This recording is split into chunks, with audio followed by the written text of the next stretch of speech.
¿Qué es un juez ad hoc? Existe en muchos tribunales internacionales porque los tribunales internacionales no siempre cuentan con un juez de la nacionalidad de cada estado. En el caso de la Corte Internacional de Justicia solo son 15 jueces. Imagínate, si en Naciones Unidas hay más de 190 estados, no puede haber 190 jueces. Los jueces son elegidos y si hay un caso que es especialmente importante para un estado, lo que se hace es nombrar un juez ad hoc para asegurarse en ese tribunal y en ese caso que hay una persona que es especialista en relación a ese estado, para que no quede en indefensión. En el caso del Tribunal Europeo de Derechos Humanos está previsto, igual que en otros tribunales regionales, no es el caso del Tribunal de Justicia de la Unión Europea, pero sí es, por ejemplo, el caso de la Corte Interamericana de Derechos Humanos, hay previsto un juez ad hoc para cuando hay un juez español, porque en este caso sí hay un juez de la nacionalidad de cada estado. Pero en caso de que ese juez titular tenga problemas porque hay una relación manifiesta con alguna de las partes implicadas en el caso, porque haya intervenido previamente en alguna fase del procedimiento, porque tenga algo que ver con ese caso en alguna manera imaginable, dado que tiene que ser independiente e imparcial, podría contaminar el caso. Y es en esa situación en la que está prevista que intervenga en lugar del juez titular un juez ad hoc que hace la misma función que el juez titular, es juez a todos los efectos, pero que garantiza en ese caso, se inhibe el juez titular y garantiza la absoluta imparcialidad e independencia.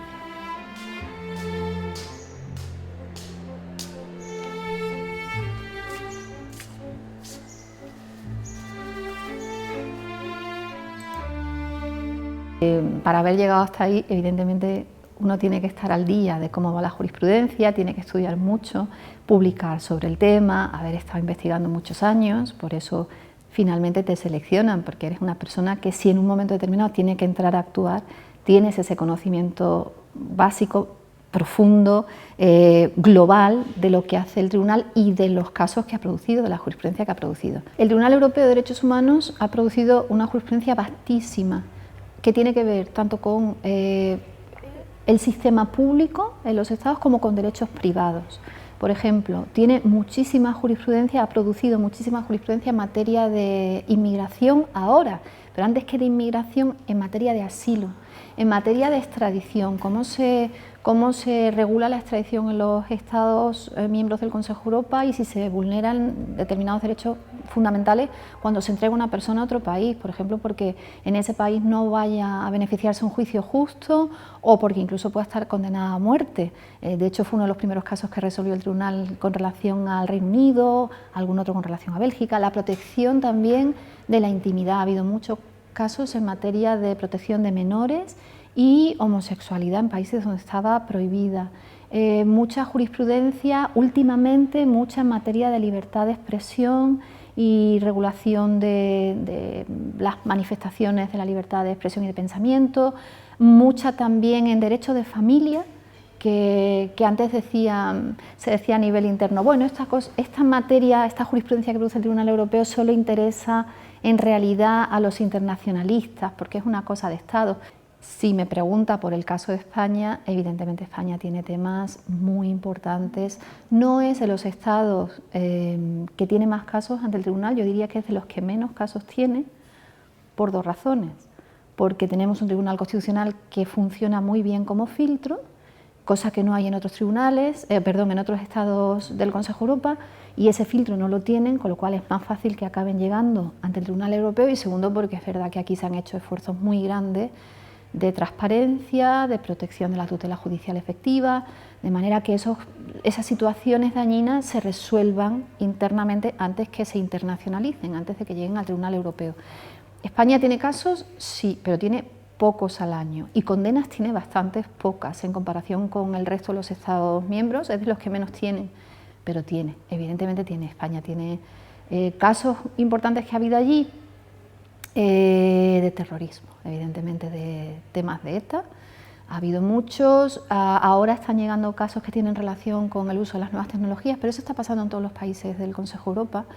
porque el uso de cámaras, por ejemplo, en espacios públicos, el uso de dispositivos de seguimiento, la interceptación de comunicaciones, Todo eso está poniendo ahora mismo muy en jaque la normativa nacional en muchos estados de cómo se garantiza el derecho a la privacidad, por ejemplo, que está previsto en el convenio en el artículo 8, el derecho muchas veces a un recurso efectivo, porque en muchos ordenamientos no está bien previsto. Está el derecho a la libertad de expresión, sí, el derecho a la libertad de asociación, de pensamiento, pero a lo mejor tanto el tema de la protección de datos, la protección de la intimidad en relación con las nuevas tecnologías no está tan desarrollado. De esos casos hay alguno también con España. Tenemos también el tema de Cataluña, está también sobre la mesa. Sí, ha habido varios recursos que se han presentado, algunos se han rechazado ya, pero hay algunos pendientes, sí. Cuando se creó el tribunal, el propio convenio preveía dos tipos de recursos.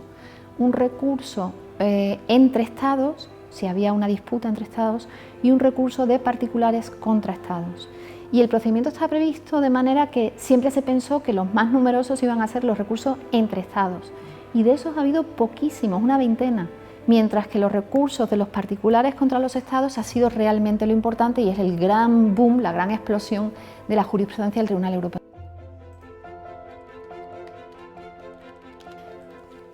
La jurisprudencia del Tribunal Europeo de Derechos Humanos ha ido ganando peso poco a poco. ¿Por qué? Pues porque como esto es un convenio, la verdad, muy rompedor, muy pionero, que se cierra en el año 49, justo después de la Segunda Guerra Mundial,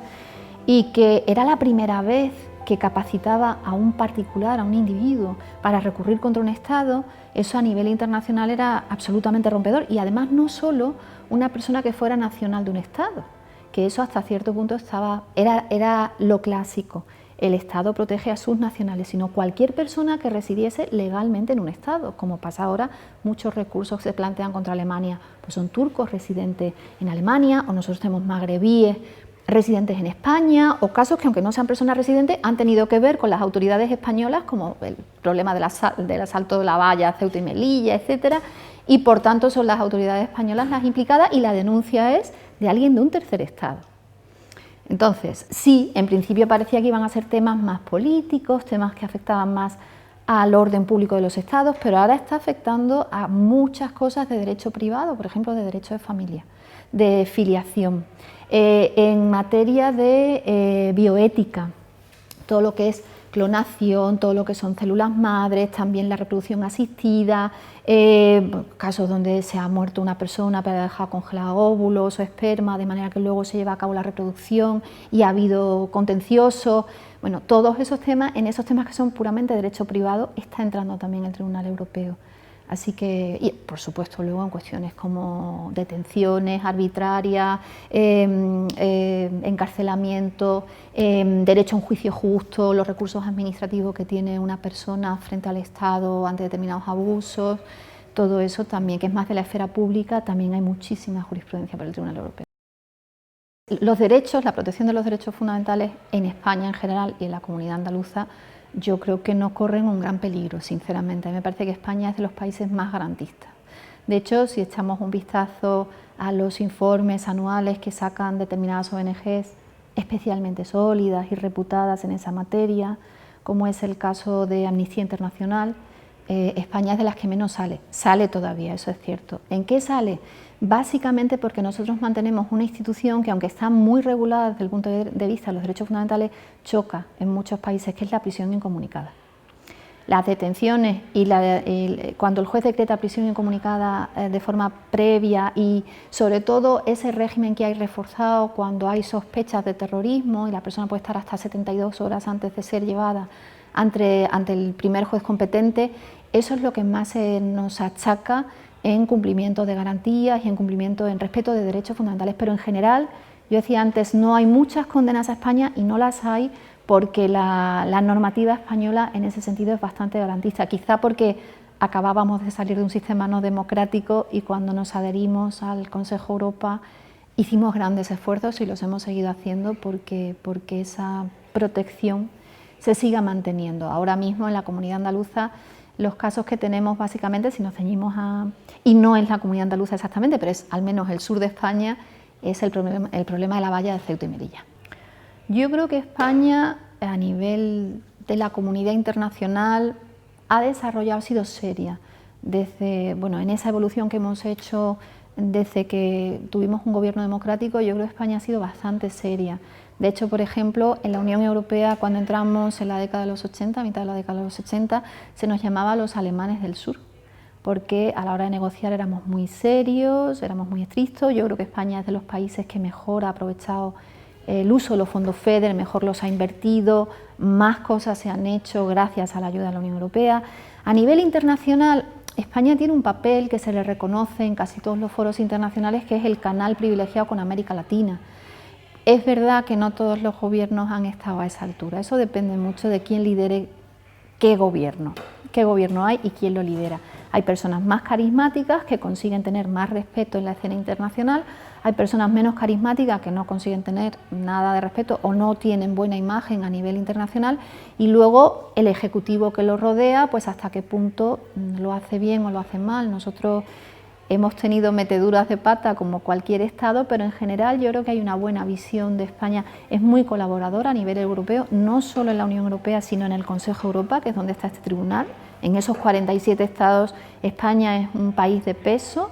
y eso, por ejemplo, pues se constata en muchos aspectos de la normativa que se va adoptando allí. Por ejemplo, ya no solo en terrorismo, que es líder claramente, sino por ejemplo en violencia de género también. España tiene mucho que decir en el comité correspondiente del Consejo de Europa, en cibercriminalidad, en corrupción. El Grupo Greco se vino a reunir aquí en España el año pasado, o sea que en general, a nivel europeo extenso, por así decir, amplio, España tiene buen cartel y su intervención es líder o lidera ciertas iniciativas en una serie de campos.